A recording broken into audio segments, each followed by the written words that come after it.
This is an overview of the linear and angular momentum chapter, which is chapter 15 in the particle kinematics section of Hibbeler. Linear impulse momentum, we deal with particles, systems of particles. I'm going to define coefficient of restitution because potentially we'll talk about it at some point. And even if we don't, I think it's useful for you to have a definition in the course. Now, please check the syllabus on this to ensure that this is actually covered within the course. But impact is, and we'll talk about that, and I have an example. Angular impulse and momentum is the final thing.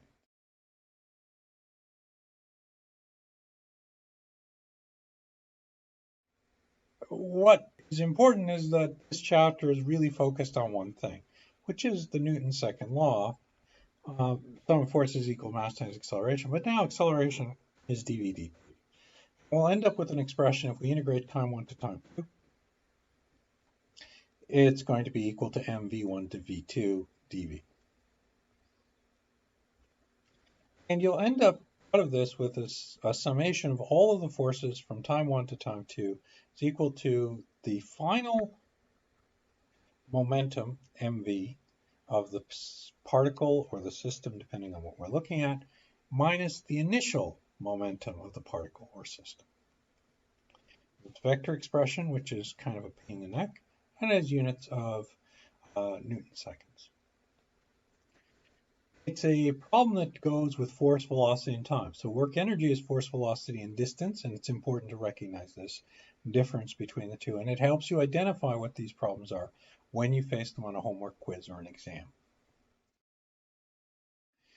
We'll define some terms here. So first of all, momentum has the units, or L as its variable, and L is m times v. Impulse is the force delivered over unit time, so t1 to t2. And in terms of what we're dealing with here, initial momentum plus impulse is equal to the final momentum of the system or the particle. So if I have a particle that's traveling off at some velocity and I deliver an impulse to it that's some force dt, the final momentum is just going to be mv2. It is a vector expression. So unlike the previous chapter, I need to know the directions of everything. In terms of what I'm going to look at, I have linear impulse momentum relationships in Cartesian coordinates, and you'll find that mostly when we're dealing in this course, that this is going to be a Cartesian type of problem. So mvx1 plus the impulse delivered in the x direction is equal to mvx2. mvy1 plus the impulse delivered in the y direction is equal to mvy2. vz1 plus, you get the idea, some forces over unit time, the impulse delivered in the z direction is mvz2. For a system of particles, as you've done before, you're just going to add all the terms together. So the initial momentum of a system plus the impulse of the external forces, because you already recognize that these internal forces are going to be equal, opposite, and cancel each other, then is equal to the final momentum. So initial momentum of the system, impulse of the external forces, plus the final momentum, 1, 2, 3, is equal to the final momentum of the system. We don't talk about it very much, or we don't talk about it in the lecture at this point, but I kind of expect we will at some point in the future. But coefficient restitution. So if I have two particles that are coming together with a velocity initially vb1, va1, and they have a final velocity vb2, va2, I can get something called a coefficient of restitution. And there are two types of results, sort of extremes, that can happen. Plastic impact, E equals 0, in which case vb2 equals va2, and both particles move with the same velocity, vb2 equals va2. Elastic impact, where E equals 1, but vb2 and va2 don't necessarily equal each other. For angular momentum, that's a bit more involved, and it requires a different type of intuition to solve for them. Now consider a particle of velocity v and that has a mass m.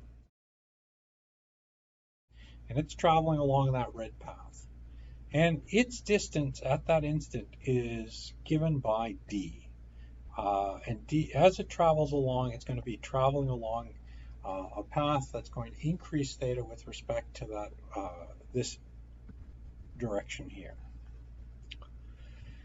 So I have my right-hand rule. H about the center of interest is O is equal to d times mv. So that's just a scalar approach. A more appropriate approach for these problems is r cross mv. And so this becomes r, and this becomes mv.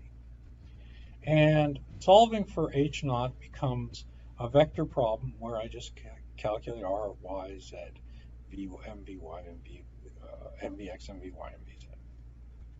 Units of Newton meters second. Some angular momentum is, again, sort of going back to this idea of Newton's second law. It's going to be a little bit different because it's going to be the moment arm of the force, and it's going to be r cross with mv dot. And so that's where this comes in. And we already kind of know that this relationship, if I want the sum of moments about O, is this. But if I take this derivative of the angular momentum, I end up with this relationship here, which is r dot crossed with mv plus r crossed with mv dot. Now, the interesting thing in that is that r dotted with mv is really m r dotted with r crossed with r dot, which ends up being 0 because they're parallel. So the sum of moments about O is equal to the time rate of change of the angular momentum, h naught dot. And it kind of looks like that relationship we already got in terms of sum of forces equals L dot. And it also holds true for systems of particles. So if we integrate that previous equation, we end up with T1 or T2 m is equal to h naught 2 minus h naught 1. And if we do that, we end up with a conservation equation, angular momentum at state 1 plus moment delivered from T1 to T2 m naught equals h naught 2. If we have a system of particles, we just sum all the terms up. If there's no external moment, the initial angular momentum is equal to the final angular momentum. So in terms of scalar relationships, we have the linear impulse momentum relationships and the angular impulse momentum relationships. So we've looked at linear momentum and impulse, angular momentum and impulse, and systems of particles. So this is the final chapter that deals with particles. We're moving on next to rigid bodies.